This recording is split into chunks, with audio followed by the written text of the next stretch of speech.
Formal job बढ़ाए बिना hawkers को हटाना, क्या ये डेवलपमेंट है या इकोनॉमिक सुसाइड? आज इस विषय पर गहराई से चर्चा करेंगे। नमस्कार, सलाम। मैं मुस्तफिजुर रहमान, एक पॉलिटिकल स्ट्रेटजिस्ट हूँ। हमारे विशेष series hawker evictions versus economic reality के ये तीसरे एपिसोड में आपका स्वागत है। ये वीडियो उन सभी लोगों के लिए है जो अपने समाज को आगे बढ़ाना चाहते हैं और भारत को एक डेवलप्ड नेशन के रूप में देखना चाहते हैं। पिछले 2 एपिसोड में हमने जीडीपी में इनफॉर्मल सेक्टर के योगदान और लिक्विड कैश फ्लो चेन के महत्व पर चर्चा की थी। आज हम एक ऐसे तर्क पर बात करेंगे जो हमारे राज्य की अपर मिडिल क्लास समाज तक अक्सर एक चर्चा करते रहते हैं कि लंदन, न्यूयॉर्क या पेरिस की सड़कें देखिए कि वहाँ तो कोई हॉकर्स नहीं देखता, या पूरा क्लीनिनेस है, साफ सुथरा है। फिर बंगाल जैसे जो बंगाल के अलग अलग डिस्ट्रिक्ट्स है, उस सड़कों पर हॉकर्स क्यों होने चाहिए? अगर हमें डेवलप्ड बनना है तो फुटपाथ खाली करनी ही होगी। उस तरीके का मानसिकता के साथ बातचीत करते रहते हैं। आज एक पॉलिटिकल स्ट्रेटजिस्ट के रूप में मैं आपको बताना चाहता हूं कि ये तुलना केवल गलत ही नहीं बल्कि पूरी तरह अवैज्ञानिक और आर्थिक रूप से खतरनाक भी है। इस बात को समझने की कोशिश कीजिए। आइए डेटा और इकोनॉमिक रियलिटी के आधार पर इसे समझते हैं, इसे चर्चा करते हैं, ओके, समझने की कोशिश करते हैं। इकोनॉमी किसी चमत्कार से नहीं चलती, ओके। जो डेवलप्ड जो होते हैं ना समाज, ये कोई चमत्कार से नहीं होती, बल्कि नंबर्स और कैपेसिटी पर चलती है, ओके। जब आप कलकत्ता की तुलना डेवलप्ड नेशन के कोई अलग शहर से करते हो तो आप वास्तव में एक एप्पल की तुलना मोटरसाइकिल के साथ करते हो। दोनों की इकोनॉमिक स्ट्रक्चर बिल्कुल अलग है। समझने की कोशिश, मैं समझाने की कोशिश भी कर रहा हूं। जो इकोनॉमिक इंडिकेटर्स जो है अलग अलग नेशन का, वो समझने की कोशिश कीजिए। मैं कंट्री के अनुसार यूएस के बारे में मैं बताना चाहूंगा कि यूएसए का पर कैपिटा जीडीपी कितना है, और उसके बाद तुलनात्मक हम लोग के इंडिया का कितना है, और यूके में कितना है, और उसका तुलनात्मक हम लोग का भारत का कितना है। मैं इस चीज के बारे में आपको थोड़ा जानकारी देना चाहता हूं ताकि आपका जो सोच है थोड़ा क्लियर हो। और फॉर्मल जॉब रेट्स जो होता है यूएसए और यूके में कितना है, इस चीज को आप सबको भाली भांति समझनी पड़ेगी। अगर मान लीजिए यूएसए में, अमेरिका में पर कैपिटा जीडीपी पता है कितना है? $85,000, $85,000 है लगभग। और फॉर्मल जॉब रेशियो अगर बोलूं 95% है। 100 लोगों के अंदर 95 जो लोग हैं वो फॉर्मल सेक्टर में जॉब करते हैं, यानी कि सैलरी पाते हैं।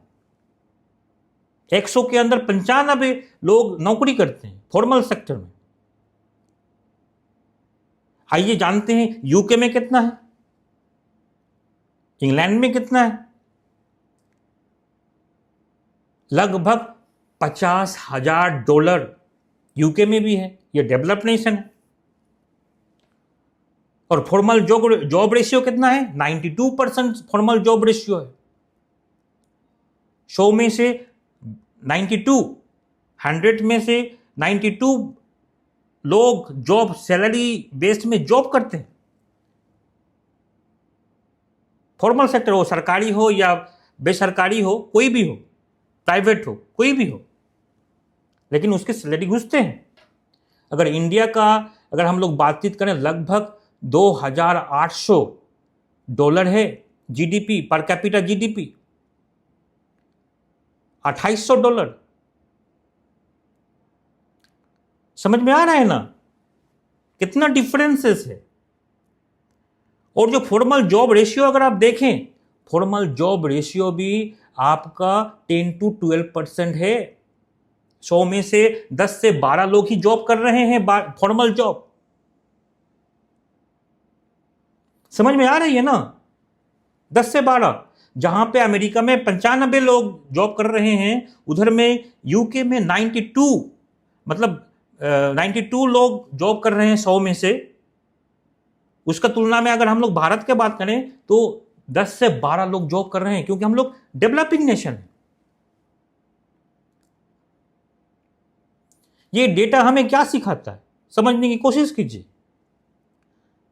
कि डेवलप्ड कंट्री में अधिकांश लोगों के पास आई कार्ड, मतलब जो जॉब के लिए जो प्रोविडेंट फंड, और हर महीने बैंक खाते में आने वाली निश्चित सैलरी होती है डेवलप्ड नेशन में।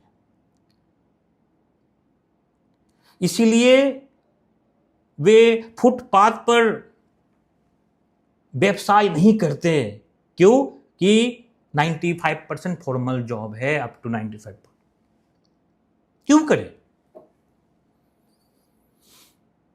इसीलिए वे फुटपाथ पर व्यवसाय नहीं करते। लेकिन भारत और पश्चिम बंगाल जैसे जो हम लोगों के स्टेट है, और पश्चिम बंगाल जैसा अलग अलग और भी जो स्टेट है, जो हम लोगों का जो फॉर्मल एम्प्लॉयमेंट जो है की भारी कमी है, फॉर्मल एम्प्लॉयमेंट की भारी कमी है। यही कारण है कि 85% से अधिक लोग किसी ना किसी रूप में सेल्फ एम्प्लॉयमेंट या इनफॉर्मल सेक्टर पर निर्भर है, जिसमें स्ट्रीट वेंडर्स हो और हॉकर्स, इसमें बहुत बड़ी भूमिका है देश को डेवलपमेंट करने की। अगर आप डेवलप्ड कंट्री जैसा इनकम और एम्प्लॉयमेंट अपॉर्चुनिटी पैदा किए बिना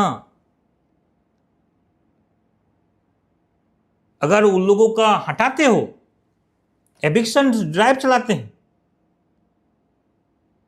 अगर उन लोगों का निष्कासित करते हैं हॉकर्स को, तो सवाल तो उठेगा ही। तो इसमें लोग खाएंगे क्या?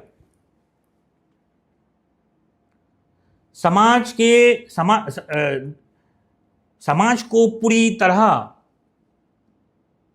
शिक्षित और आर्थिक रूप से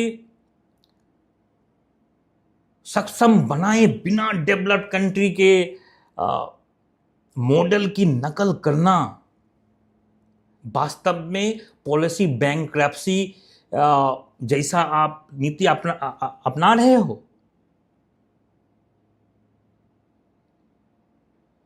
तो न्यूयॉर्क का भूला हुआ इतिहास, आज जो लोग न्यूयॉर्क और लंदन का उदाहरण देते हैं,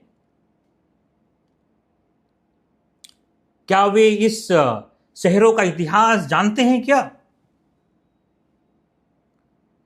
19वीं सदी और 20वीं सदी की शुरुआत में जब अमेरिका स्वयं एक डेवलपिंग इकोनॉमी था, तब न्यूयॉर्क की सड़कों पर हजारों जो ठेला वेंडर्स, कपड़े या आपका जो पुश कार्ट वेंडर्स जो होते थे, कपड़े, फल और सब्जियां बेचते थे ठेले के माध्यम से। ये दृश्य आज के जो हम लोगों को जो वेस्ट बंगाल का अलग अलग शहरों में दिखाई देते हैं, कलकत्ता के अलग अलग जगह पे दिखाई, सियालदा, गोड़िया।